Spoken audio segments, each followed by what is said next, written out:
और सबसे विचित्र बात, बाणों की नोक पर पितामह भीष्म लेटे हैं, शरीर में एक बूंद रक्त की नहीं बची, सब निकल गया, केवल प्राणवायु चल रही है, श्वास चल रही है। जैसे ही भगवान कुरुक्षेत्र की भूमि पर कदम रखते हैं, उसी समय पितामह भीष्म की आंखों से आंसू निकले और धीरे से दोनों हाथों को ऊपर किया और कहने लगे, मेरा गोविंद आ गया। ओ कृष्ण, तुझे मैं देख नहीं सकता, मैं उठ नहीं सकता, मेरे लाल कहां है तू? मेरे गोविंद मेरे सामने आ जा। और भगवान सामने जाकर खड़े हो गए। भगवान ने दोनों हाथ जोड़े, बाबा प्रणाम। पितामह भीष्म ने कहा, कृष्ण, मैं वो अभागा पुरुष हूं जो ना तो तुझे आशीर्वाद दे सकता और ना ही तुझे प्रणाम कर सकता। कृष्ण, मुझे पता है कि तू मेरी मृत्यु को सुंदर बनाने के लिए आया है। भगवान बोले, बाबा बात ऐसी है, ये दुष्टर दादा कह रहे थे कि मैंने इसको मारा, उसको मारा, मैंने बहुत लोगों को मारा। पितामह भीष्म ने कहा, युधिष्ठिर, दान धर्मान राज धर्मान मोक्ष धर्मान विभाग,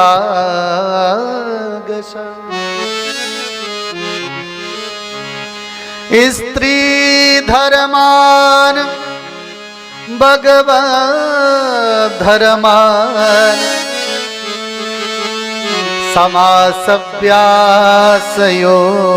समासव्यासयोगतः। तुम महाराज हो और राजा को चाहिए कि दान जीवन में करते रहे। सावधान, दान हमेशा पात्र को ही देना चाहिए। आपने किसी को दान किया और वो जाकर मांस मदिरा का भक्षण उस पैसे से कर रहा है तो आपका पुण्य नहीं होगा।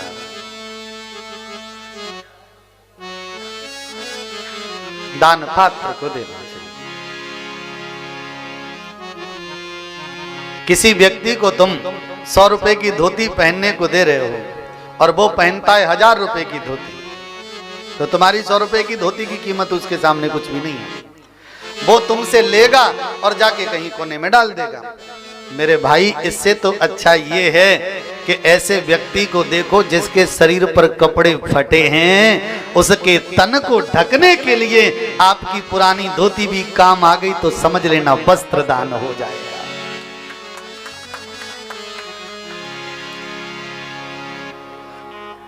कोई पेट भर के खाना भोजन करके बैठा, हम कह रहे नहीं महाराज, एक थोड़ी सी रबड़ी तो चलेगी। मेरे भाई, अगर किसी की भूखे की भूख बुझा दोगे ना तो आपका अन्नदान हो जाएगा।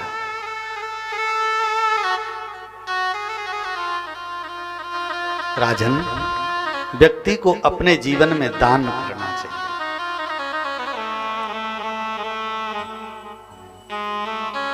कलयुग है, इस दान में भी अब कंजूसी का घुन लग गया है, ध्यान रखना। मामले बड़े विचित्र हैं।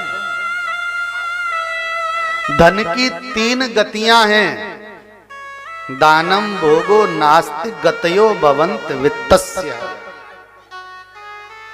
ध्यान से सुन लो, सबसे पहले अगर आपके पास धन है तो सबसे पहले उस धन का भोग करो, खर्च करो। आपके बेटे की फीस भरनी है तो दान से पहले फीस जरूरी है। आपके घर गृहस्थी में कुछ कमी है तो दान से पहले गृहस्थी की कमी पूरा करो। अगर सारी कमियां पूरी हो जाएं उसके बाद बचे तो दान भी करो। संग्रह करना बहुत बड़ी खतरनाक चीज है। दानम भोगो नास्ति। पूत कपूत तो क्यों धन संचय। इकट्ठा कर लो। अगर आपका बेटा कपूत निकल गया ना तो तुम्हारे मरने के 13 दिन तब पूरे होंगे जब बर्बाद कर देगा। आप सोच रहे होंगे सपूत हो तो इकट्ठा कर लें। बोले पूत सपूत तो क्यों धन संचय। अगर सपूत ही है तो काय को खोपड़ी पचा रहे हो। 4 रोटी अपने लिए भी कमा लेगा, 2 तुम्हारे लिए भी कमा लेगा। चिंता करने की जरूरत नहीं है। दान व्यक्ति को करते रहना चाहिए। कब? जब भोग पूरा हो जाए तब। राजधर्मान दूसरी शिक्षा। ये भीष्म गीता का उपदेश है, ध्यान रखना। स्पष्ट वर्णन है। राजधर्मान, ध्यान से सुन लो। पहले राजा हुआ करते थे, अब राजे महाराजे तो है नहीं। तो इसका मतलब यह है कि राजे नहीं है तो राजाओं की कथन। अरे भाई, मेरे घर का जो मालिक है वो राजा है। घर का जो मालिक है। अब देखना, एक घर में 4 भाई हैं और चारों भाइयों के बच्चे हैं। छोटे वाले भैया के बच्चे के जूते फट गए, ठीक है, और मालिक ने देखे, यानी लड़के के ताऊ ने देखे। छोटे बच्चे ने कहा, ताऊ मेरे जूते फट गए हैं। ताऊ सीधे बाजार गए और नए जूते लाकर बेटे को दे दिए। सत्य बताना, अच्छा है कि बुरा? अच्छा है। बस यही फर्क है, अच्छा नहीं है। बारीक गहराई ढूंढिए, अच्छा नहीं है। ताऊ की नजर जब जूतों पर पड़ी तो ताऊ को उसी समय बाजार जाकर जूते लेकर आना था और आने से पहले कह देता, बेटा मांगना नहीं है। मांगने की जरूरत ही नहीं पड़ी। तब तक कह देता, बेटा तेरे पैर के जूते फट गए, इन्हें उतारिए, नए वाले पहन ले। ईमानदारी से बताइएगा, अगर ऐसी घर में व्यवस्था हो तो क्या बंटवारे होंगे?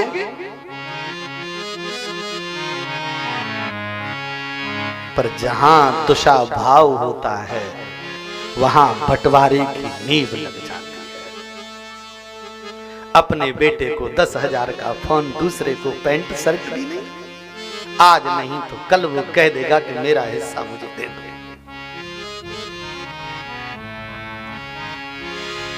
जैसे एक पिता अपने पुत्र, जैसे एक मालिक अपने परिवार की रक्षा करता है, उसी प्रकार युधिष्ठिर तुझे अपनी प्रजा की रक्षा करनी चाहिए।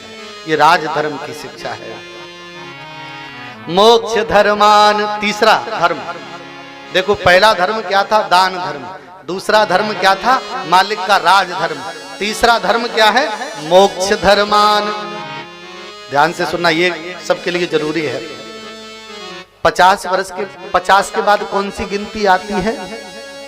क्या आती है? 51 नहीं, 51। इसमें से 51 हटा दो, पीछे से क्या बचता है? 1।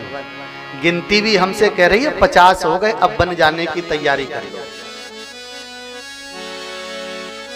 50 पूरे हो गए, अब मालिकी छोड़ दो, भलाई इसी में। पर मालिकी कैसे छूटे? कमर से चाबी लटकी रहे तब तक तो जी में चैन रहे, और नेक देर को चाबी इधर उधर हो जाए सो खोपड़ी छन्ना जाए। हैं? जीवन छूटे, सांस छूटे, शरीर छूटे, पर कमर ते चाबी ना छूटे। भगवान भला करे आपका, एक नहीं 4 लटका। मैंने कई घरों में देखा है, बड़े बूढ़े दादा धीरे धीरे चर्चा करने लगते हैं तो बच्चे बीच बीच में कभी कभी कहने लग जाते हैं, तुम शांति से बैठ जाओ, फालतू बात मत किया करो, बीच में टोक मत लगाया करो। मेरे भाई, अभी भी नहीं सुधरे तो कब सुधरोगे? जब बच्चे उंगली दिखाने लगे, बाप को डांटने लगे, सत्य बताना, बाप को मालिकी छोड़ देनी चाहिए कि नहीं छोड़नी चाहिए?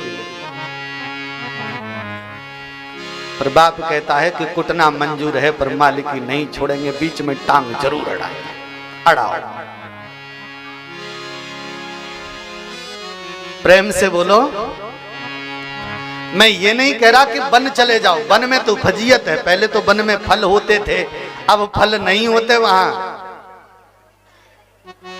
है ना हमारे पास एक बहुत बढ़िया वन, वृंदावन। कभी वक्त मिल जाए तो चले जाना। और एक बात और कहूं मैं आपसे, वृंदावन की बात बहुत सुंदर है प्यारे। वृंदावन में हम बहुत काफी समय से रहे हैं, हमने प्रैक्टिकल देखा है। वृंदावन में कोई भूखा नहीं सोता, राधा रानी सबको पेट भर के भोजन कराती है। कई संतों ने परीक्षा ली, यमुना जी के किनारे बैठ गए, राधा रानी वहां थाली लेकर पहुंची है, भक्तमाल भरा पड़ा है। खाने के लिए भोजन, तन ढकने के लिए कपड़े और रहने के लिए जगह, ये तीन चीजें राधा रानी की तरफ से मुफ्त हैं सबके लिए, फ्री में मिलता है। कुछ लोग सोच रहे होंगे हम तो कल ही चले जाएंगे, कुछ तो सोचते भी हैं सवेरे देखेंगे। एक दादाजी सवेरे तैयार भी हो गए बात सुनकर, प्लास्टिक के थैले में 2 जोड़ी कपड़े रखे, घर से सवेरे चल दिए। 1.5 घंटे में रेलवे स्टेशन पहुंच गए। गाड़ी 1.5 घंटे लेट थी, 1.5 घंटे दादाजी बैठे, 12 बज गए। भगवान की कृपा ऐसी हुई 12:30 बजे दादाजी घर आ गए। गए तो टनक में थे, मोहल्ले वालों ने पूछा कहां गए थे, बोले वृंदावन।